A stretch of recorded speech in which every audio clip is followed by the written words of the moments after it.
and gentlemen, we would like to welcome you on the board of our aircraft. We will travel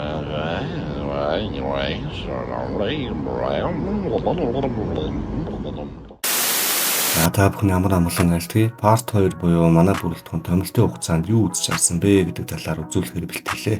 Нийслэг газарчсны дараа онгоцны буудлын дээр манай director орчуулагч Алтан Төрөгчтэй хамт бид хэдийг тассан. Тэгээ Токио хотын Two Station буугаад хоттой танилцсангаа буудлал руу алхаж очоод чекин хийгээд орсон. Апа хотел гээд бизнес аялагчдад зориулсан энэхүү Японы хамгийн олон салбартай буудлын хотын төв буюу вокзал болгоны дэргэд байрладаг жижиг хэрнээ стандартыг хангасан амархад хэрэгтэй бүх зүйлийг зогслоосон буудлал байлаа. Бид ачаагаа байрлуулаад оройн хоолндоо орж аваад эхний өдрөө тухтай гэж хамсцгаасан. Тамилтын 2 дахь өдөр багийн гишүүд өглөөний цайгаа аваад бэлтгэлээ хийгээд Tokyo Station буюу тээврийн системийн төв эргэн ирэлт хийсэн. Энд өдөрт хэдэн зуун мянган хүн дайрч өнгөрдөг мөртлөө бүх зүйл яг секундээр явцаар байдаг гэсэн. Тэрхүү харагдж байгаа зүгт Японы эзэн хааны ордон байдсан билээ. Хотын яг төвд ийм ногоон бүс нам гүм орчин байгааг харахаар зөв төлөвлөлт ямар чухал юм бэ гэж бодогдсон. Одоо Хата Баст сууж үзэх чинь энэ автобусны маршрутаар 27 ширхэг түүхт газар дэм байгуулалт гайхамшиг үзсэн. Өндөр барилгууд гүүр замуудыг хараад нүдэндээ итгэхгүй байснаа нуух юу ах вэ? Байшин дундуур өндөр замаар яваад байх чинь сониунд галзуу болгон шиг санагдсан байлээ. Монголхоо дээврээр салхисных уу, маш та балдагдсных уу мэдэхгүй. За баг өөр гарагт байгаа юм шиг санагдсан. Япон улс ягаад бизнес болон хот төлөвлөлтөөрөө дэлхийд алдартай эндээс бас л ойлгож авсан. Тэгээд ийм агуу зүйл үзээд балар эртний хүн шиг мэдрэмж авчихсан. Шокноосоо гараагүй бид чинь стейшны доор байрлах Ежика гэдэг шопинг молл үзвэр тэгээд хоол унд эргүүлж байгаад дэс хоош галт тэргэндээ сууж дараагийн хотыг зорцгоосон.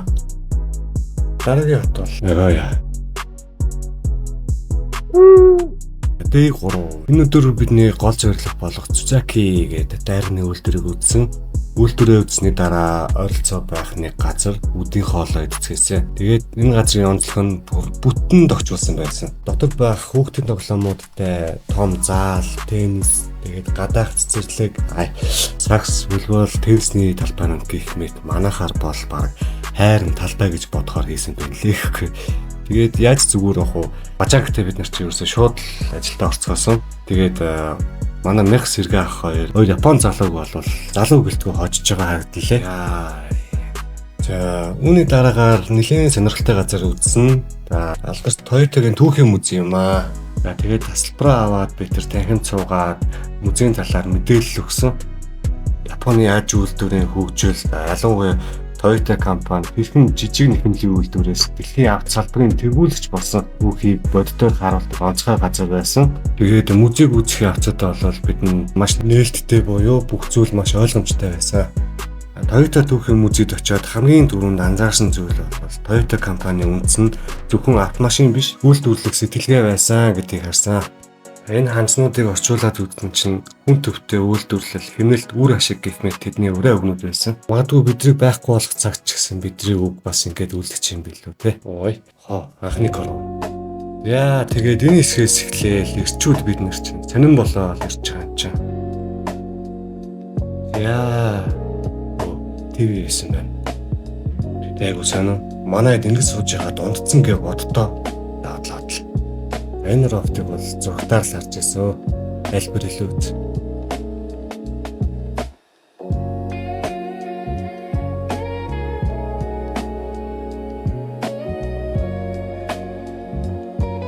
Тэгээд энэхүү музейн зөвхөн автомашин хөдөлгөхөөс гадна инженерчлэл, үйлдвэрлэлийн сэтгэлгээ, Японы ажлын соёлыг нэг дороос ойлгуулах сургалтын ач холбогдолтой газар гэж дүгнэж байна. За ийхүү гайхалтай музейг үзсний дараагаар Нагаяогоос дараагийн хот руу хөдөлсөн. Дараагийн хот бол Киото. Киото хот бол хуучин барилгуудын хэв маяг бүхий өв уламжлалаа хадгалан ирсэн хот байсан. Стейшн дээр буугаад вокзалын барилга бол вау, Японы хамгийн өвөрмөц вокзал гэдэг юм билээ. Тэгээд зарим хэсгээрээ бол юу хуучин хот гэж бодогдмоор барилга байшин бол жижиг том, хуучин шин, янз бүрийн хэв маяг загвартай, маш цэвэрхэн байсан шүү. Киотод ирээд Оньято Ноно Киото Шижиро гэж ийм буудал буусан. Энэ буудал маань халуун ашаанаар алдартай юм билээ. Буудалд орж хувцас солилцоод оройн хоолнд орох гэсэн хүн дүүрэн байсан. Тэгээд үүдэнд нь хүлээх зураг хоол рекламч байсан охидтой бид нар жаал буу халаад Тэгсэн энэ хотын хүмүүс нэлээд нээлттэй ярилцах сонирхолтой юм билээ. За тэгээд энэ өрөөхөө бол өстой юу гэх юм мэдэхгүй байна. Авч яваа захиралтай бол баярсан. Хоолойц гараад явсан нөгөө охид хойноос гүүжгээд яасан гэгээч энэ бичлэг дууссаны дараа өсвөл баясаах асуугаараа баясаах ярьж өгнө.